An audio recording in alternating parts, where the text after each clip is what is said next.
नमस्कार, आप देख रहे हैं डिजियाना न्यूज़। इस वक्त आपके साथ मैं हूं दीपिका और आप देख रहे हैं हमारे विशेष कार्यक्रम सेहत का एपिसोड। बात करें रोज़मर्रा के जीवन की। अगर बात करें आज का जो दौर है, आधुनिक दौर है और कई उपलब्धियां जो हैं हमने हासिल की है, डिजिटल हो चुके हैं, लेकिन इसके कई सारे नुकसान भी अगर देखा जाए तो सामने आ रहे हैं। कंप्यूटर का दौर है, मोबाइल का ये दौर है, तो घंटों तक बैठना, गलत पोस्चर में बैठना, तो कहीं ना कहीं ये एक आम इंसान की सेहत पर काफ़ी विपरीत प्रभाव डाल रहे हैं, काफ़ी नुकसान पहुंचा रहे हैं। मसलन बात करें कमर से जुड़ी परेशानी की, तो स्लिप डिस्क एक बड़ी समस्या के रूप में सामने आ रहा है। एक समय था जब एक उम्र के बाद इस तरह की समस्या सामने आती थी, लेकिन आज का जो समय है, काफ़ी समय से ये देखने में आ रहा है कि युवा वर्ग भी इसकी चपेट में आ रहा है। स्लिप डिस्क की हम बात कर रहे हैं, तो क्या इसके लक्षण हैं, किन वजहों से होता है, इस विषय में ज़्यादा जानकारी के लिए आज हमसे जुड़ने जा रहे हैं न्यूरो फिजियोथेरेपिस्ट हैं डॉक्टर मधुलिका सेठिया भंडारी, ऑस्टियोपैथ हैं, साथ ही कायरोप्रैक्टर भी हैं। और विस्तार से बात करने के लिए हमारे साथ जुड़ेंगी डॉक्टर ममता बियानी। ये ऑर्थो फिजियोथेरेपिस्ट हैं, पिलाटी इंस्ट्रक्टर है, साथ ही बात करें तो विस्तार से इस विषय में हमें जानकारी देंगी। सबसे पहले डॉक्टर ममता आपसे जुड़ते हैं। आखिर स्लिप डिस्क है क्या? क्या ये एक सामान्य कमर दर्द है? क्या आम इंसान खुद से इसकी पहचान कर सकता है? जी हाँ, स्लिप डिस्क सामान्य कमर दर्द नहीं कहा जा सकता है। मैं आपको बताना चाहूँगी कि बेसिकली लोगों ने इसे एक लेबल बना लिया है। वो इस लेबल को, इस फैंसी बीमारी को लेके अपने साथ घूमते रहते हैं कि अरे हमें तो स्लिप डिस्क है, हमें स्लिप डिस्क हो गया है या उसे स्लिप डिस्क हो गया है। सो स्लिप डिस्क आखिर में है क्या? क्या आपने कभी इसे जानना या समझना चाहा है? सो बेसिकली ये हमें हमारी कमर में या हमारी गर्दन में, दोनों ही जगह हो सकता है। जब ये गर्दन में होता है तो इसको सर्वाइकल कहा जाता है, और जब ये कमर में होता है तो इसे लंबार कहा जाता है। ये शुरुआती में जो इसके लक्षण होते हैं वो नॉर्मल कमर दर्द की तरह ही होते हैं।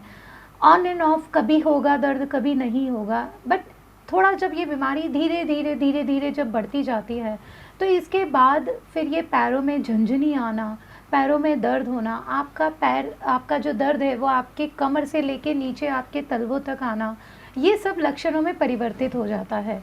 तो हम जब थोड़ा सा कमर दर्द होता है तब हम इसे अवॉइड करते हैं कि ठीक है, काम की वजह से हो गया होगा। लेकिन जब ये लक्षण आने लगते हैं तब हम रियलाइज़ करते हैं कि ये तो स्लिप डिस्क है।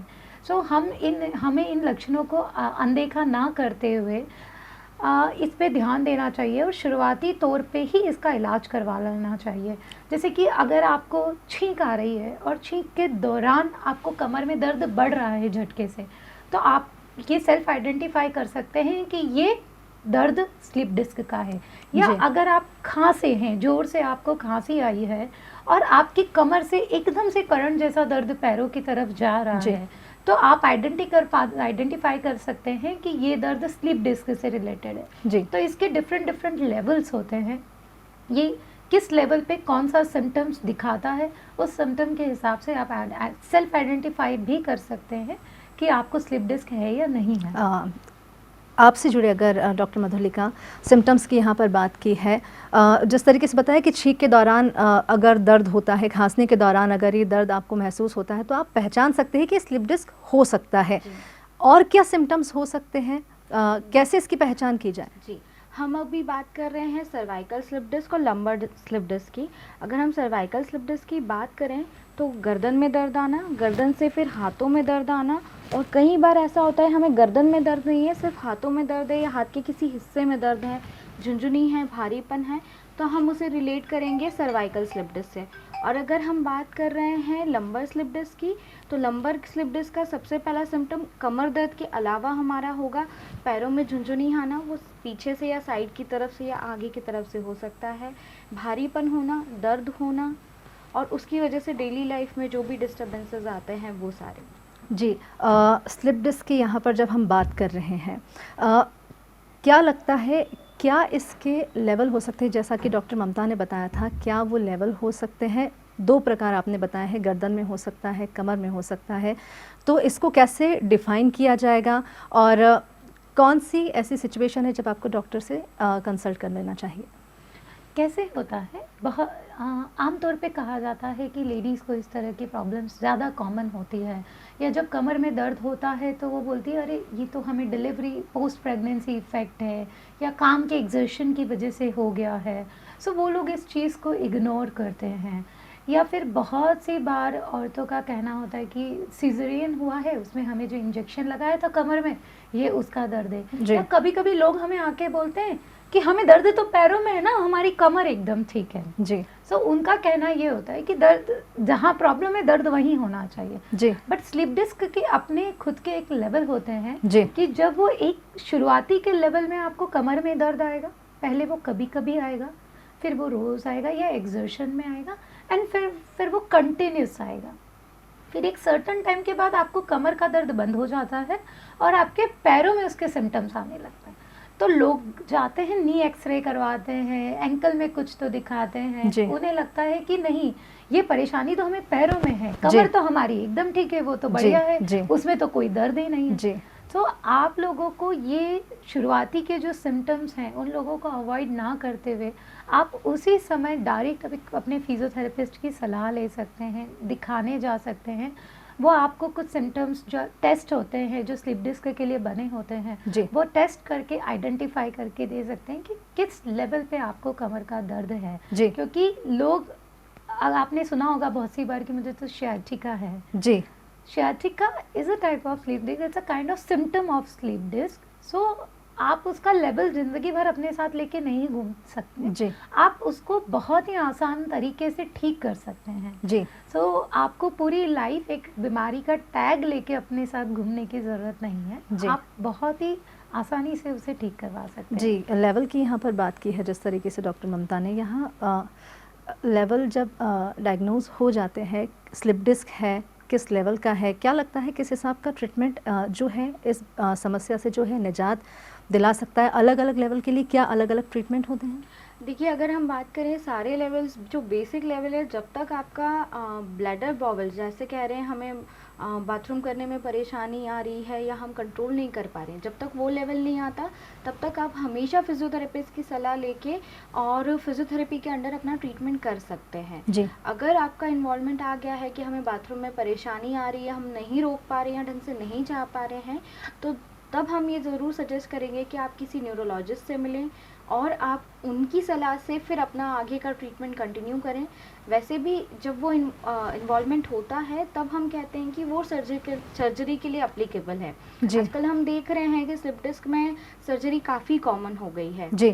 पर हमारा मानना है कि शुरुआती दौर या फिर जो बाकी की स्टेजेस होती हैं स्लिप डिस्क की, अदर देन यूरिनरी इन्वॉल्वमेंट, आप हमेशा फिजियोथेरेपिस्ट की हेल्प से और एक अच्छा फिजियोथेरेपी ट्रीटमेंट लेके ठीक हो सकते हैं, पूर्ण तरह ठीक हो सकते हैं। पर अगर इन्वॉल्वमेंट हो गया है तो चांसेस यही हैं कि आपको सर्जरी के लिए जाना पड़ेगा, आपको डॉक्टर से मिलना पड़ेगा। बाकी के केसेस में आप हमेशा फिजियोथेरेपी की हेल्प से रिकवरी ले सकते हैं, वो चाहे आपका इनिशियल कमर का दर्द हो या पैरों का दर्द है या झुंझुनी आना या नमनेस होना, या वो एक पैर के दर्द से दोनों पैर के दर्द में कन्वर्ट हो जाना हो। जी। क्योंकि काफ़ी महत्वपूर्ण अंग है रीढ़ की हड्डी और उसी से जुड़ी ये समस्या है, क्या कारण हो सकते हैं?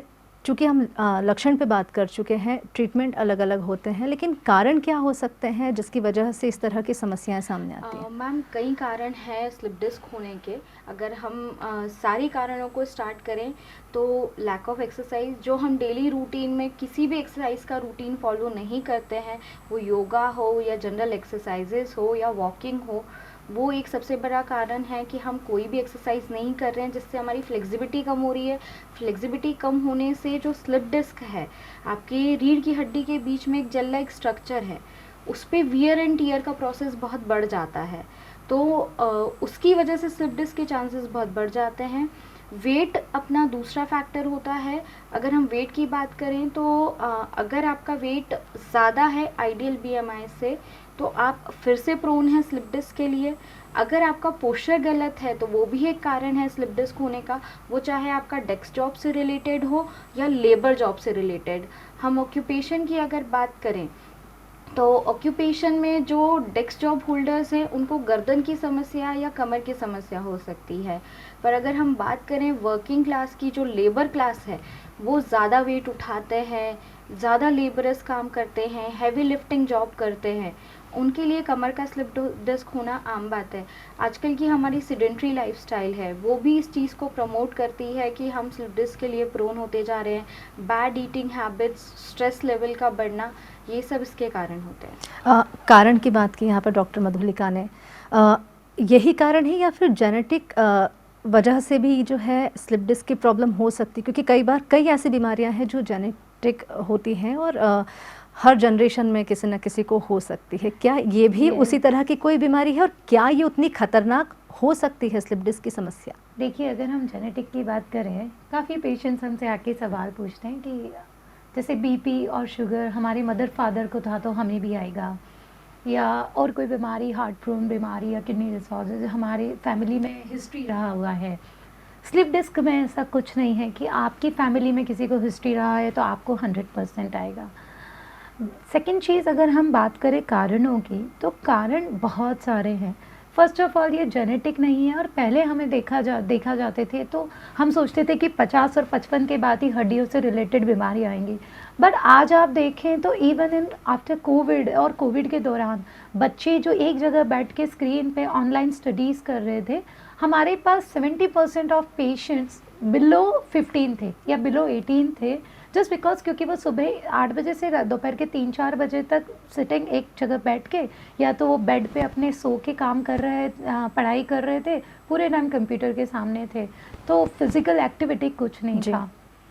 सो स्लिप डिस्क हमें दो तरह से हो सकता है। वन इज़ एक्सीडेंटल, कि आपका कोई एक्सीडेंट हो गया and you got the slip disc, and second is धीरे धीरे धीरे धीरे बिकॉज ऑफ योर वर्क या आपकी लाइफस्टाइल या आपके काम करने के तरीके से बढ़ गया।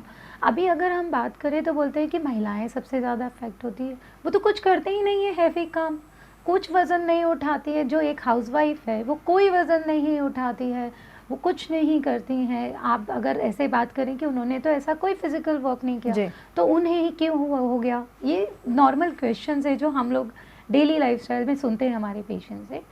सो ज़रूरी नहीं है कि कोई बीमारी डेवलप होने के लिए आपको कोई स्पेसिफिक काम करना पड़े। आप किचन में 2 घंटे 3 घंटे एक स्टैटिक पोस्चर में खड़े हैं, आप लंबार को, आपकी कमर को एक स्पेसिफिक पोस्चर दिए हुए हैं, लेकिन आप उसके अपोजिट डायरेक्शन वाला जो पोस्चर होता है वो कर ही नहीं रहे हैं। सो सेम पोस्चर में रहने की वजह से कमर के उस एक पर्टिकुलर हिस्से पे प्रेशर बना हुआ रहता है और वो 1 दिन 2 दिन 3 दिन में कोई अफेक्ट नहीं करेगा, लेकिन 2 सालों में 4 सालों में वो धीरे धीरे बढ़ता जाएगा। और ऐसे ही हम महिलाओं की आदत होती है कि खुद के दर्द को अनदेखा करके वो दूसरे कामों को ज़्यादा तवज्जो देती हैं। सो वो फिर बढ़ते बढ़ते जब वो बहुत ज़्यादा एक कंट्रोल के बाहर हो जाता है तब वो आ जाता है। तो एक सिंगल टाइप का posture, there is no ideal posture कि ऐसे ही बैठोगे। ह्यूमन बॉडी कभी किसी एक पॉस्चर के लिए नहीं बनी है, वो चलते फिरते रहने के लिए बनी है। तो एक आइडियल पॉस्चर कुछ नहीं होता है। The medicine is movement. आप मूवमेंट करते रहिए, डिफरेंट एक्सरसाइजेस करते रहिए, तो आपको कोई परेशानी नहीं होगी। दूसरा, हम बोलते हैं कि आप पानी खूब पीजिए, आपकी बॉडी जितनी हाइड्रेट रहेगी उतने चांसेस कम रहेंगे। मैग्नीशियम्स, बहुत सारे न्यूट्रिशंस उसमें रोल। सो कोई एक कारण नहीं है जिससे आप स्लीप डिस्क के रोगी बने या उसके मरीज़ बने। बहुत डिफरेंट फैक्टर्स इन्वॉल्व होते हैं, वो जब साथ में आ जाते हैं तब आपको कहीं जाके ये बीमारी लगती है। जी, लेकिन जैसा अभी डॉक्टर ममता ने बताया है, जिस तरीके से अभी एक आंकड़ा सामने आया है कि 15 साल से कम उम्र के बच्चों में भी इस तरह की कुछ समस्या देखने को मिली है, चूँकि कोविड के समय ऑनलाइन पढ़ाई वगैरह के कारण, और अगर बात की जाए तो महिलाओं में इस तरह की ज़्यादा समस्या देखने को मिली। क्या लगता है, क्या एज इसमें मैटर करता है, एज फैक्टर मैटर करता है, या जेंडर जो है स्पेसिफिकली महिलाओं को या पुरुषों को ज़्यादा हो सकता है, या ये किसी को भी हो सकता है? विशेष ध्यान देने की ज़रूरत किसे है? मैम देखिए, एज फैक्टर की हम बात करें तो हम पहले ये एल्डरली एज में देखते थे। स्लिप डिस्क के दो कारण जैसे कि ममता मैम ने बताए हैं कि वो इंजरी रिलेटेड हो सकता है, डीजनरेशन रिलेटेड, जी। मतलब उम्र के साथ साथ जो घिसाव आ रहा है जी। उसकी वजह से हो सकता है।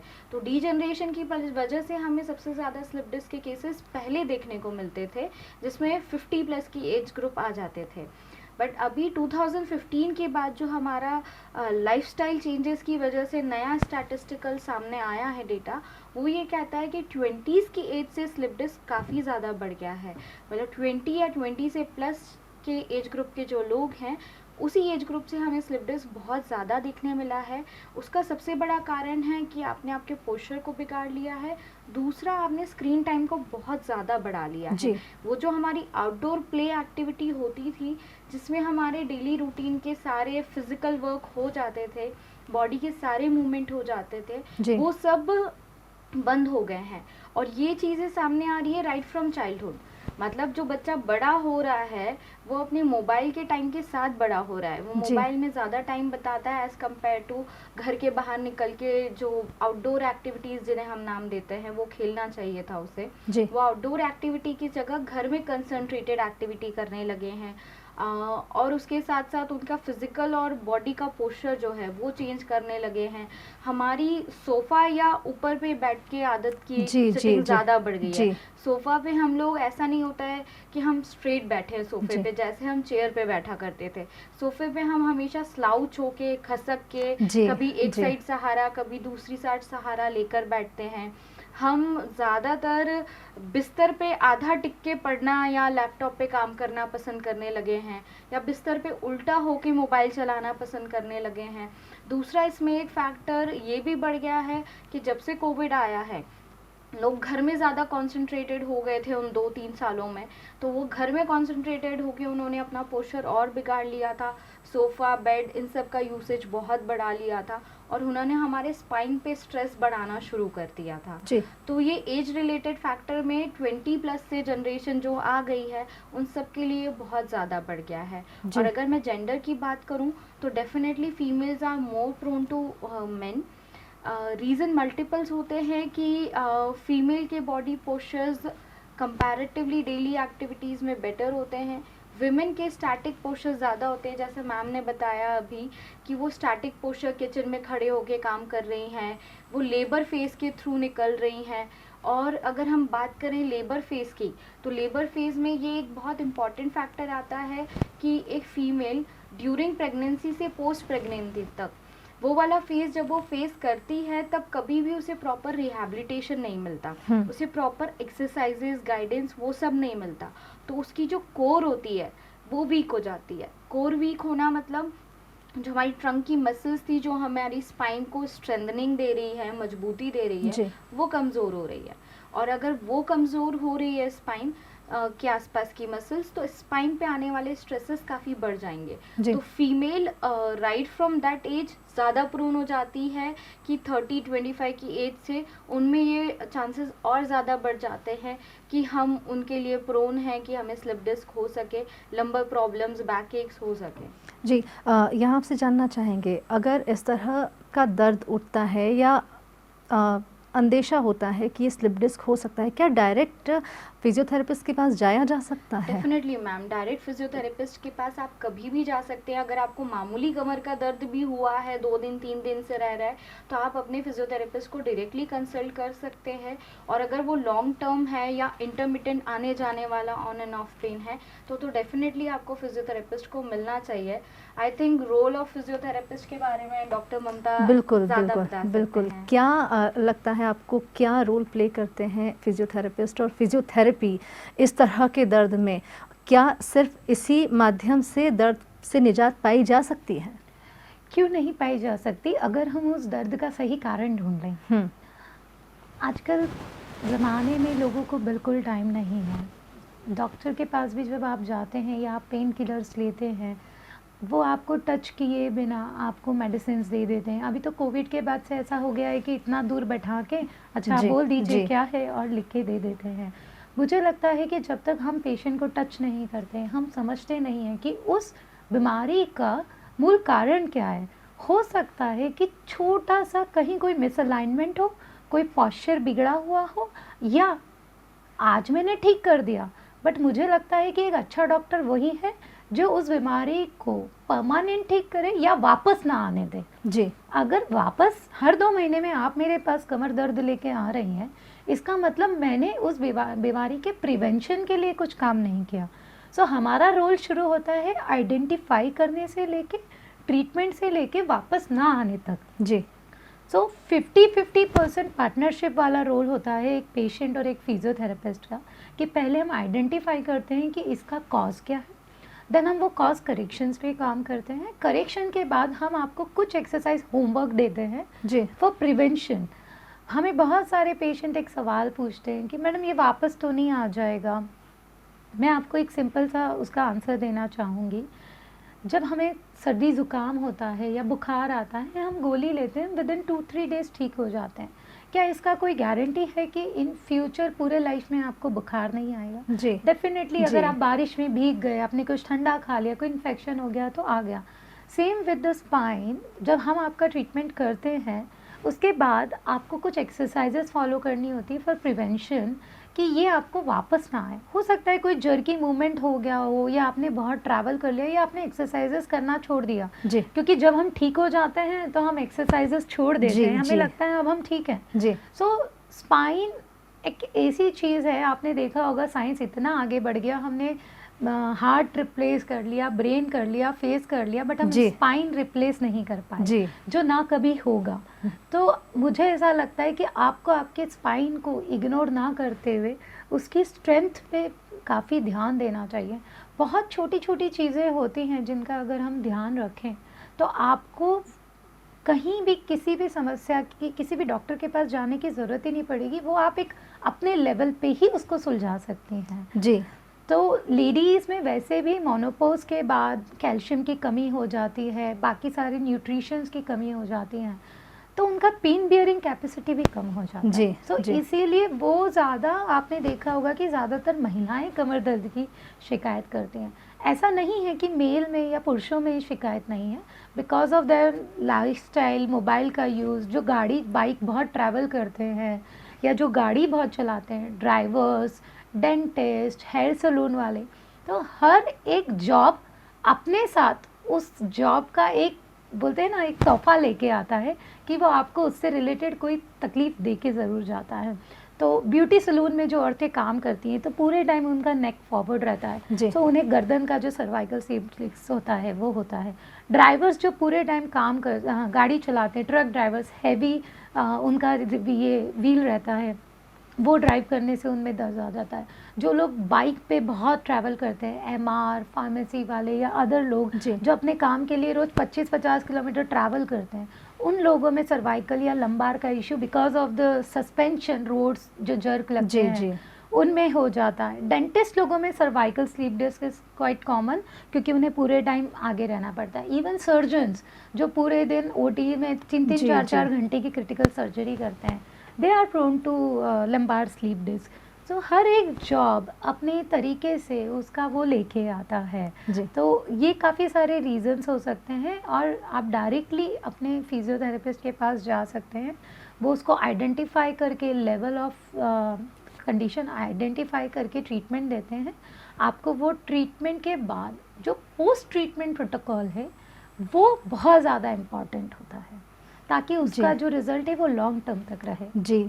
तो यहाँ हमने काफ़ी महत्वपूर्ण बात की है स्लिप डिस्क के बारे में, लेकिन यहाँ हम रुकेंगे एक छोटे से ब्रेक के लिए और विस्तार से जानेंगे। जैसा कि अभी हमने लक्षण के बारे में जाना, अलग अलग प्रकार होते हैं, ट्रीटमेंट किस तरीके से प्रोवाइड कराया जाता है, इस विषय में विस्तार से बात की है। आगे भी इस विषय में ज़्यादा जानकारी के लिए आप बने रहिए हमारे साथ।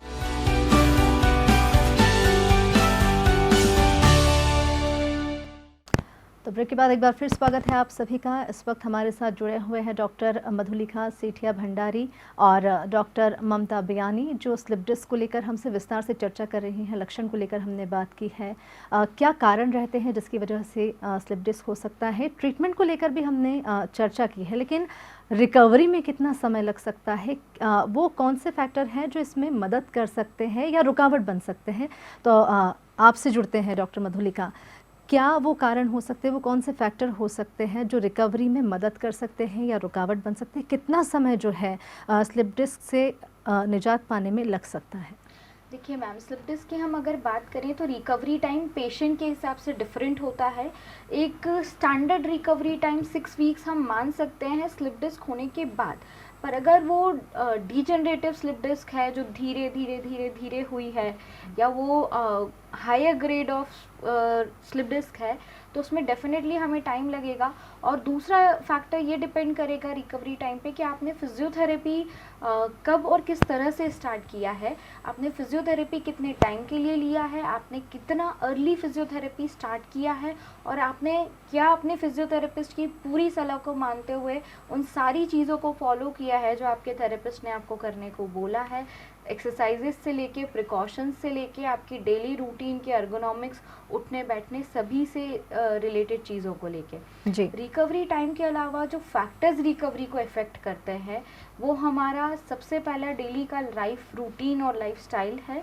अगर आप स्लिप डिस्क के पेशेंट हैं तो ज़रूरी नहीं है कि आप हमेशा बेड रिडन होंगे। हार्डली 20% ऑफ द पेशेंट जिन्हें अक्यूट स्लिप डिस्क होता है वो बेड रिडन होते हैं।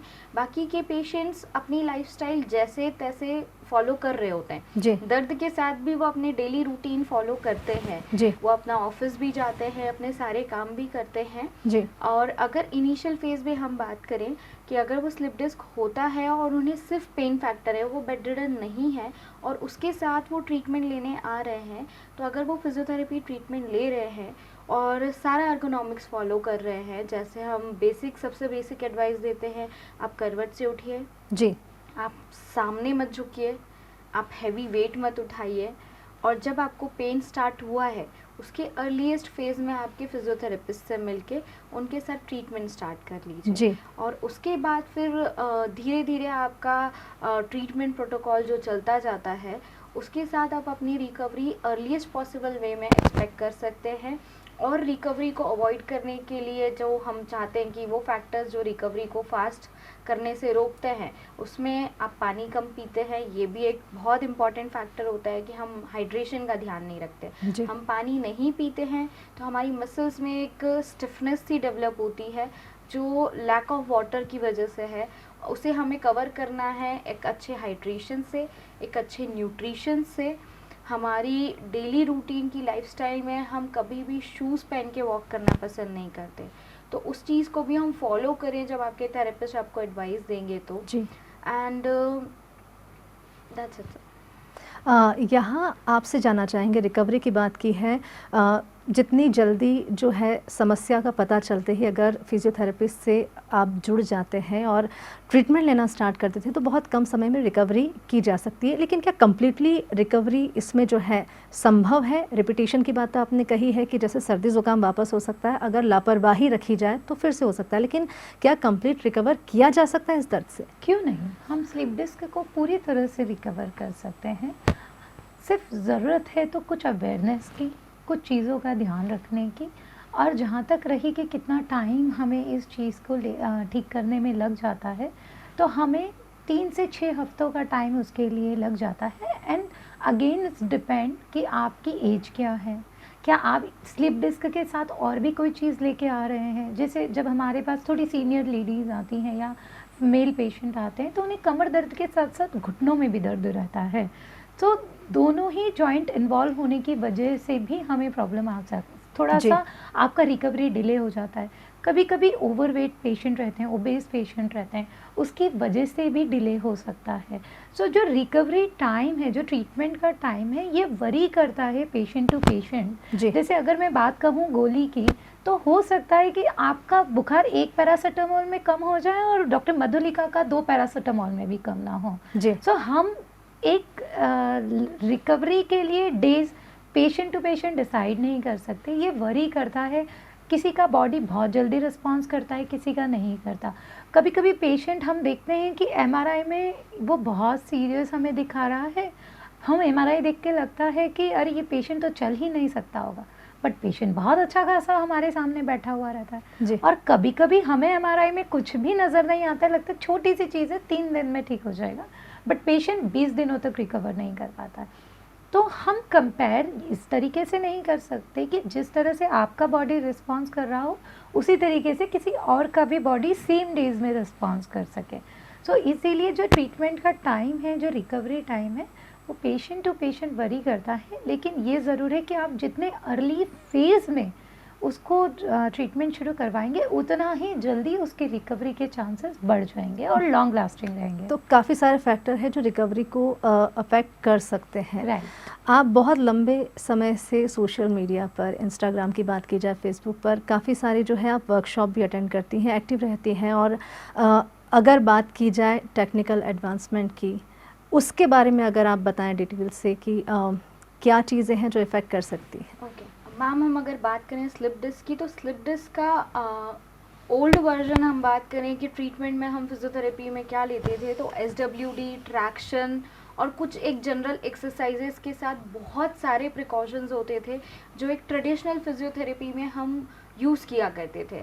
अब क्योंकि टेक्नोलॉजी काफ़ी एडवांस हो गई है, फिजियोथेरेपी फील्ड खुद काफ़ी एडवांस हो गई है और ट्रीटमेंट के हमारे पास मल्टीपल ऑप्शंस आ गए हैं, तो हम फिजियोथेरेपी के साथ साथ ऑस्टियोपैथी, कायरोप्रैक्टिक, अगर हम मशीनरीज़ की बात करें तो एडवांस मशीनरीज़ जो लेज़र हुआ, मैट्रिक्स हुआ, उन सब का भी हम यूज़ करते हैं स्लिप डिस्क के ट्रीटमेंट में, जो हमें काफ़ी इफ़ेक्टिव, काफ़ी फास्टर रिजल्ट दे रहा है और उसकी वजह से हम लॉन्ग लास्टिंग रिजल्ट सस्टेन करते हुए पेशेंट्स में देख रहे हैं। इनफैक्ट एक्सरसाइजेज में भी आजकल इतनी एडवांसमेंट्स आ गई हैं कि हम पेशेंट को काफ़ी जल्दी रिहैब करके उनकी डेली रूटीन या डेली लाइफस्टाइल में काफ़ी जल्दी रिटर्न कर रहे हैं। मतलब फॉर एग्जांपल अगर हम बात करें कि कोई पेशेंट पहले स्लिप डिस्क से एवरेज 6 to 8 मंथ्स में रिकवर होता था, फिर कहीं वो अपनी जॉब पे या अपनी प्ले एक्टिविटीज़ पे या अपनी डेली रूटीन पे जाता था, वहीं हम एडवांसमेंट्स के साथ और एक कॉम्प्रिहेंसिव ट्रीटमेंट प्रोटोकॉल के साथ आफ्टर 15 to 20 डेज पेशेंट को बैक टू नॉर्मल लाइफ कर देते हैं।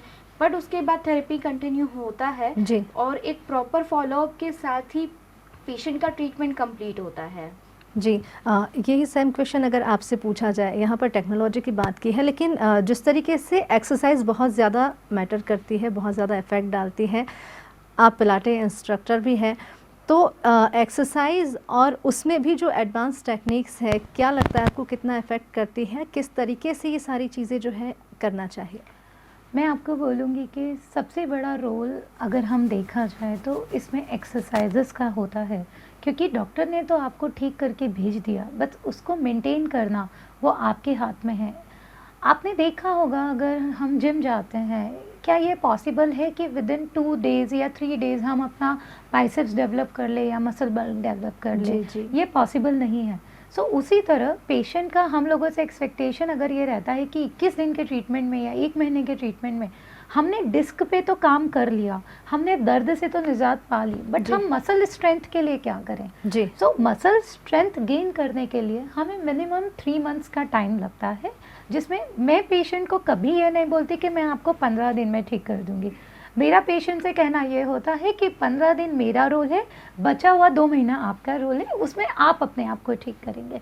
तो जब जैसे जैसे मसल स्ट्रेंथ आती जाती है, आपके स्पाइन को एक सपोर्ट मिलता जाता है, स्पाइन में बैलेंस में होने लगता है। जी। इन्हीं एक्सरसाइजेज में अभी एडवांसमेंट में पिलाटेस एक्सरसाइज जो कोर स्ट्रेंथनिंग एक्सरसाइजेज होती है, ओवरऑल मसल स्ट्रेंथनिंग एक्सरसाइजेज होती हैं, हम पेशेंट को वो एक्सरसाइजेज देते हैं और उन्हें बोलते हैं कि आप ज़्यादा से ज़्यादा इसे फॉलो करें, क्योंकि आप देखे होंगे आज तक कोई दवाई नहीं बनी है, कोई गोली नहीं बनी है जिससे जो खा के आपकी मसल्स में ताकत आ जाए जी। या आप उसे खा लें और आपको जिम जाने का ज़रूरत ना पड़े। जी। तो कुछ चीज़ें प्रकृति ने अभी भी उन्हीं के हाथ में रखी हैं और हमें उसके लिए कोई शॉर्टकट नहीं दिया गया है। जी। सो स्लिप डिस्क में अगर आपकी जो स्पाइन है, उस स्पाइन का 50% सपोर्ट जो सिस्टम है वो है आपकी मसल्स।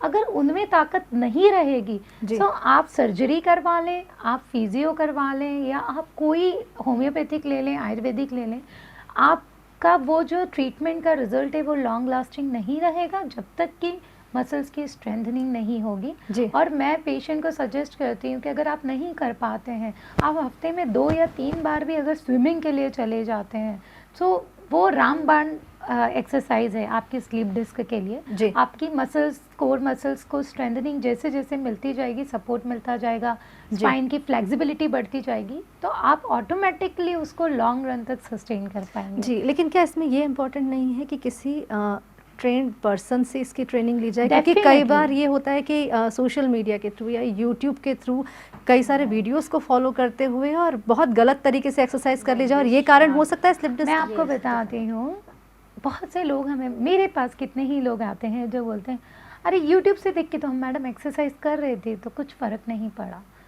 यूट्यूब पे तो सर्जरी भी दिखाते हैं, हम कर लेते हैं क्या? जो बीमारी का लेवल उस यूट्यूब की वीडियो पे दिखाया जा रहा है, हो सकता है कि वो आपका लेवल ना हो, जी, या वो आपके लिए सूटेबल जी, ना हो, जी। वो इनके लिए सूटेबल हो, या वो किसी और के लिए सूटेबल हो। जी, जैसे हर दवाई हर किसी के लिए एक जैसी नहीं असरदार होती, ऐसे हर एक्सरसाइज हर किसी को एक जैसा रिजल्ट दे ये भी पॉसिबल नहीं है। जी, एक्सरसाइज शुड बी कस्टमाइज्ड, जी, शुड बी जी, पर्सनलाइज्ड। जी, कोई भी Tailor-made ट्रीटमेंट exercises। जो मैं मैडम किसी एक पेशेंट को दे रही है, सेम ट्रीटमेंट वो दूसरे पेशेंट को नहीं दे जी, सकती। जी, तो हमें ये समझना पड़ेगा कि पेशेंट क्या करते हैं कि अरे मुझे कमर दर्द हुआ तो पर्चे में ये 4 एक्सरसाइज थी, तुम्हें हुआ तुम यही कर लो, तुम ठीक हो जाओगे। तो ज़रूरी नहीं है कि वो पर्चे वाली एक्सरसाइज आपको भी वही रिजल्ट दे जितना उस पेशेंट को दिया गया है। जी, सो हम अगर अपने कपड़ों में, अपने खाने में या हर जगह में अगर हम इतने चूजी हो सकते हैं कि जी, डिफरेंट जी, कर जी, जी। सकते हैं, टेस्ट होता है, डिफरेंट क्लोथिंग होती है, हर चीज़ अलग होती है, एक्सरसाइज अलग तो होती है। हर पेशेंट का ट्रीटमेंट एक जैसा नहीं होता, तो उसकी एक्सरसाइजेस अलग भी होती आते हैं। जी, जी, हो सकता है कि आपके जो मसल वीक हो वो उनकी ना हो, जी, आपकी में वो टाइट हो, तो हमें आपको स्ट्रेंथनिंग करानी है, रिलीज कराना है, उन्हें हमें स्ट्रेंथनिंग करवानी थी। जी, तो हमें ये जो हमारा मेंटालिटी है ना कि हमने YouTube pay slip disc search किया, वहाँ पे जो शुरुआत की 4 एक्सरसाइज और जी, हम खुद जी। बन गए डॉक्टर। क्योंकि ये जी। जानना बहुत ज़रूरी है मैम इस चीज़ में कि आपका पोस्चर अलग है, आपका बॉडी टाइप अलग है, आपकी बॉडी की रिक्वायरमेंट अलग है, आपका डेली का काम अलग है, और आपकी जो डेली का लाइफस्टाइल है उसके साथ जुड़ी समस्याएं और उसके साथ की पोस्चर प्रॉब्लम, और हो सकता है कि आज आपको स्लिप डिस्क हुआ है पर उसके साथ एसोसिएटेड आपको कुछ और भी प्रॉब्लम हो जी। जो आपकी बॉडी में रिलेट कर रही हो, उन सबको जानना बहुत ज़रूरी है इसके पहले कि हम रैंडम कोई भी बैक की एक्सरसाइजेस करें। वो जो पर्चे वाली बात मैम ने कही है मुझे बहुत अच्छी लगी है, क्योंकि मैं इंदौर में भी ये कल्चर देख रही हूँ। सेल्फ प्रिस्क्रिप्शन कहीं ना कहीं। जी, एक डॉक्टर आके 4 मेडिसिन के साथ पीछे एक पर्चे पे, या काफ़ी फिजियोथेरेपिस्ट भी ये चीज़ें कर रहे हैं कि पर्चे पे 4 एक्सरसाइज टिक कर देते हैं कमर के लिए, कमर नीचे दबाओ, कमर ऊपर उठाओ, और कुछ बेसिक एक्सरसाइजेस जो सबको करने के लिए बोल देते हैं। जी, पर ज़रूरी नहीं है वो एक्सरसाइजेस सबके लिए सूटेबल हो, जी, सबके लिए अप्रोप्रिएट हो, और हर किसी को स्लिप डिस्क में उनसे आराम हो जाए। जी, काफ़ी लोगों को स्लिप डिस्क में उनसे या तो तकलीफ बढ़ जाती जी, है या फिर वो तकलीफ बढ़ती तो नहीं है पर जो तकलीफ वहाँ है उसको वो वर्सन ज़रूर कर देती जी, है ना। तो हमेशा एक अच्छे फिजियोथेरेपिस्ट से मिलके आपकी बॉडी के हिसाब से जो आपको एक्सरसाइज टेलर मेड या कस्टमाइज करके दे, उन्हें फॉलो करना आपके हर फेस के हिसाब से ज़रूरी नहीं।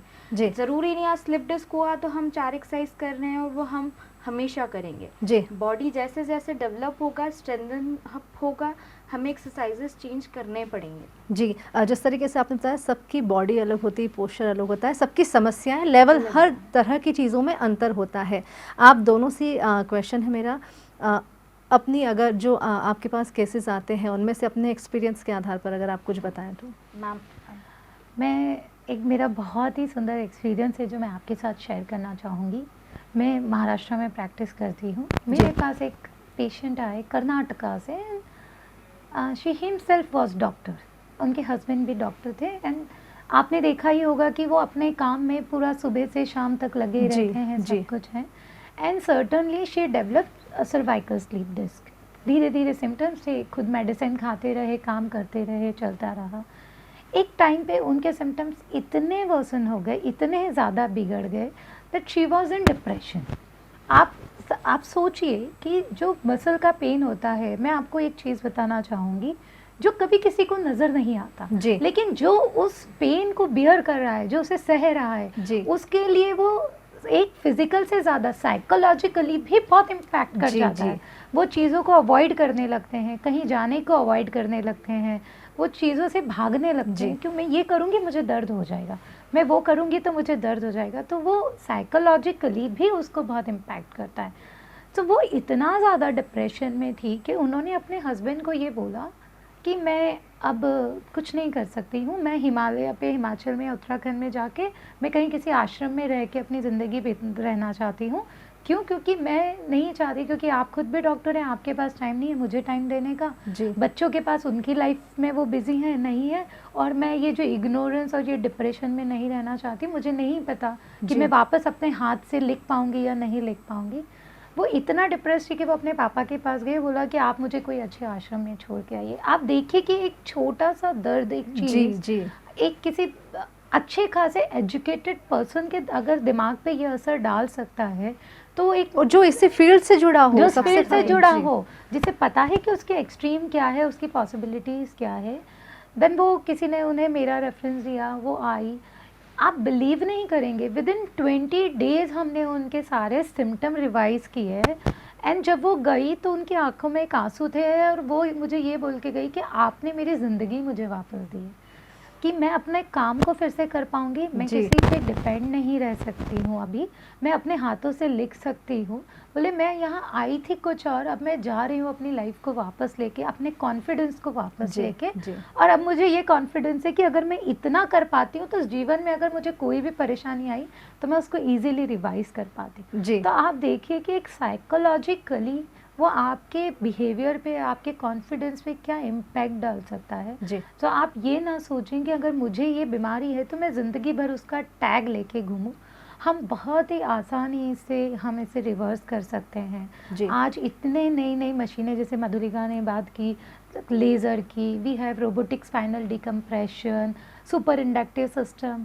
पहले के जब स्टार्ट किया था प्रैक्टिस, तब अल्ट्रासाउंड, IFT, टेंस के अलावा कोई ऑप्शंस नहीं होते थे। जी। पेशेंट को 2-2 महीने आना पड़ता था, बट अभी विदिन 15-20 डेज़ हम पेशेंट को बहुत विजिबल रिजल्ट्स दे सकते हैं। जी। सो बहुत चीज़ों में फ़र्क पड़ गया है। तो आप आज भी अगर अपने स्लीप डिस्क के टैग को लेके घूम रहे हैं तो प्लीज़ आप उसे टैग को छोड़ सकते हैं, जी। अपनी ज़िंदगी पहले की तरह जी सकते हैं। जी। सो आपको डेफिनेटली एक अच्छे फिजियोथेरेपिस्ट, जो apart from the traditional treatment एक रीसेंट एडवांस ट्रीटमेंट्स के साथ आपको अप्रोच करें, तो आप उनसे ज़रूर कांटेक्ट करें। जी। आपसे जानना चाहेंगे आपका कोई अनुभव? मैम, अगर मैं अपने एक्सपीरियंसेस से बताऊं तो इंदौर ही नहीं, इंदौर के आसपास के काफ़ी कन्नौद, हरदा, हाटपीपलिया, देवकुराड़िया, दीपालपुर, सांवे, इस तरफ के पेशेंट्स हमारे पास काफ़ी आते हैं सेम प्रॉब्लम लेके। काफ़ी ज़्यादा लोग उधर के फार्मिंग फील्ड से या ट्रेडिशनल डेस्क जॉब से रिलेटेड जो काम नहीं होते, उस तरह के जॉब से जुड़े हुए लोग होते हैं। उनमें से ही काफ़ी पेशेंट्स आते हैं हमारे पास, और हमारे पास सेम 15 to 20 डेज़ में काफ़ी अच्छे रिकवरी ऑप्शंस होते हैं। उसमें से एक बहुत टची केस है जो मेरा कन्नौज से एक पेशेंट थे। He was a 20-year boy. उसका कॉलेज में एडमिशन होना था। He went through competitive exam. वो इंदौर में रह के पढ़ाई कर रहा था, और उसकी मदर हाउसवाइफ थी वहीं गांव में। जी। उसको स्लिप डिस्क हुआ while playing. He was passionate about playing cricket. तो ड्यूरिंग प्ले एक्टिविटी उसे वो प्रॉब्लम हुआ। उससे अपना दिल्ली से कॉलेज छोड़ के वापस आना पड़ा। फिर वो अपने मम्मी के पास रहा। समहाउ वो कहीं से कनेक्ट होके हमारे पास आया। जब वो हमारे पास आया था, वो मुश्किल से 4 कदम नहीं चल पाता था। उसका स्पाइन टेढ़ा था, सीधा होने की जगह वो तिरछा होके चलता था समहाउ कुछ स्टेप्स, और अपने आप को बैलेंस करके डेली के सिर्फ कुछ काम, वॉशरूम जाना, नहाना कर पाता था। डॉक्टर ने उसे 6 महीने का बेड रेस्ट दिया था दवाई के साथ। हमने उनका ट्रीटमेंट प्रॉपर असेसमेंट करके, हमारे टेस्ट लगा के, उनकी हमारा रिपोर्ट देख के, और फिर असेसमेंट के बाद जो हमारा ट्रीटमेंट स्टार्ट किया, उसके बाद वो आज की स्टेट में after 2 months he started playing cricket again. उसने 2 महीने के बाद अपना क्रिकेट सेम पेस से, सेम स्पीड से खेलना शुरू कर दिया। आफ्टर 15 डेज़ वो डेली एक्टिविटीज़ सारी करने लग गया। रादर उसने अपना कॉलेज रीजॉइन कर लिया था, और बस वो फॉलोअप के लिए अपनी एक्सरसाइजेज ली।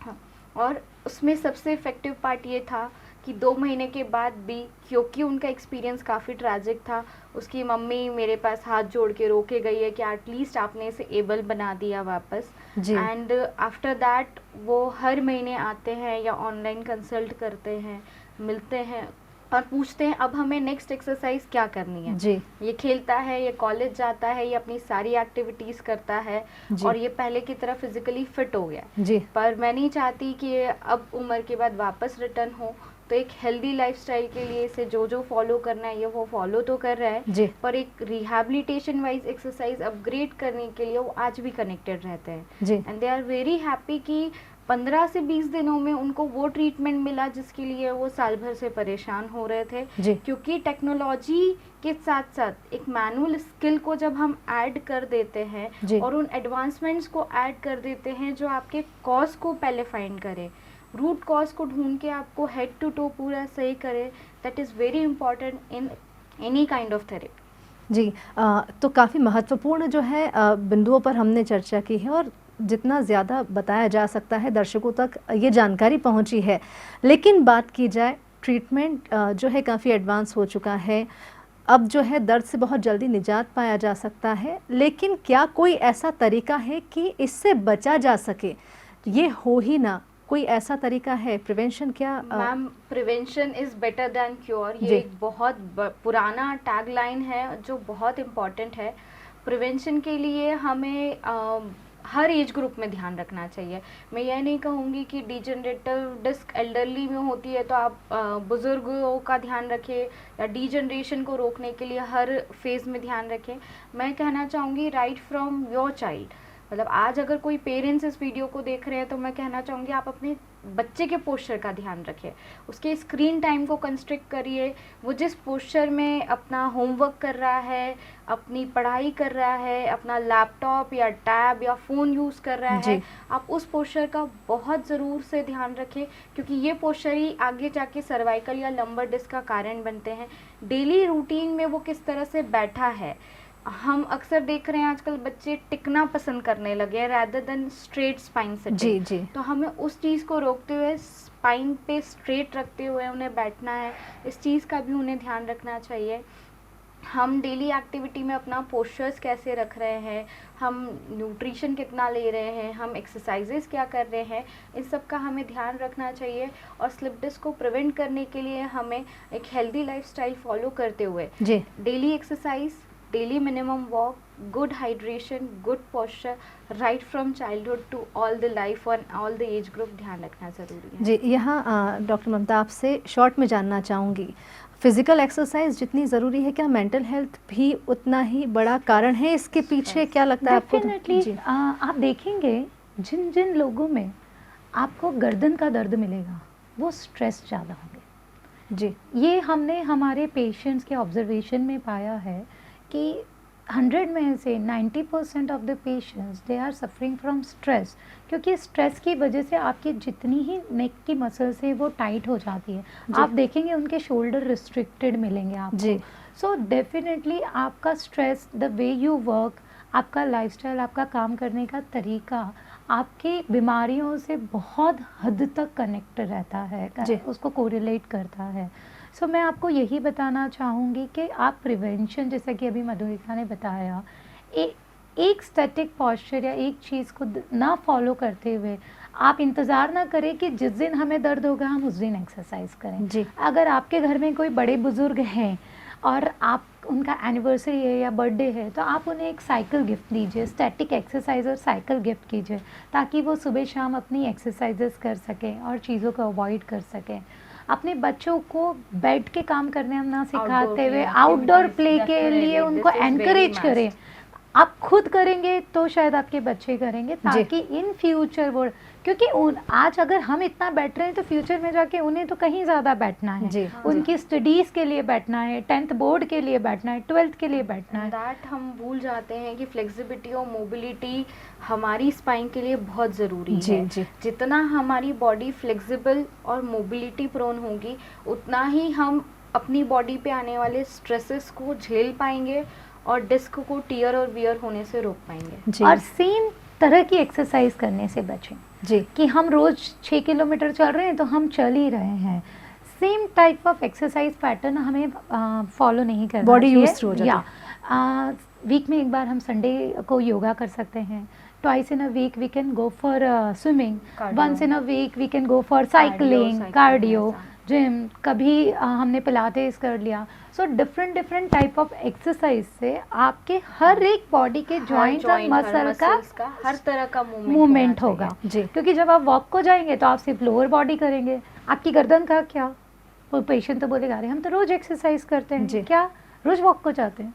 सो ये जो कुछ मिथ हैं जिससे हम चले आ रहे हैं, घुटनों में दर्द है रोज वॉक को जाओ, अरे जो चीज़ वीक है आप उसको और ओवर स्ट्रेस आउट कर रहे हैं, आप उससे जी। रिलेटेड कुछ अच्छी एक्सरसाइज कीजिए। जी जी सो आपको डिफरेंट डिफरेंट मोड्स ऑफ मतलब हर पैटर्न की एक्सरसाइज, सिर्फ योगा ना करते हुए, सिर्फ एक्सरसाइज ना करते हुए, योगा, पिलाटेस, एक कस्टमाइज्ड एक्सरसाइज, कार्डियो, स्विमिंग, इन सबको हम मर्ज करके एक हेल्दी लाइफ Healthy की तरफ lifestyle। प्रमोट करते जी थैंक यू हमसे जुड़ने के लिए। Thank you ये so इतनी इम्पोर्टेंट जो जानकारी है ये हमारे दर्शकों तक पहुंचाने के लिए। Thank you so much. तो ये हमारे साथ जुड़ी थी डॉक्टर ममता बियानी और डॉक्टर मधुलिका सेठिया भंडारी। काफ़ी विस्तार से जो है स्लिप डिस्क के बारे में हमें जानकारी दी है, काफ़ी महत्वपूर्ण जानकारी जो है आप तक इस शो के माध्यम से पहुंचाने की हमने कोशिश की है। तो यहाँ सिर्फ इतना सा अनुरोध है कि अगर किसी तरह की समस्या आती है तो सेल्फ प्रिस्क्रिप्शन ना करते हुए डॉक्टर के पास ज़रूर जाएं। और सबसे महत्वपूर्ण बात, यदि डॉक्टर आपको फिजियोथेरेपिस्ट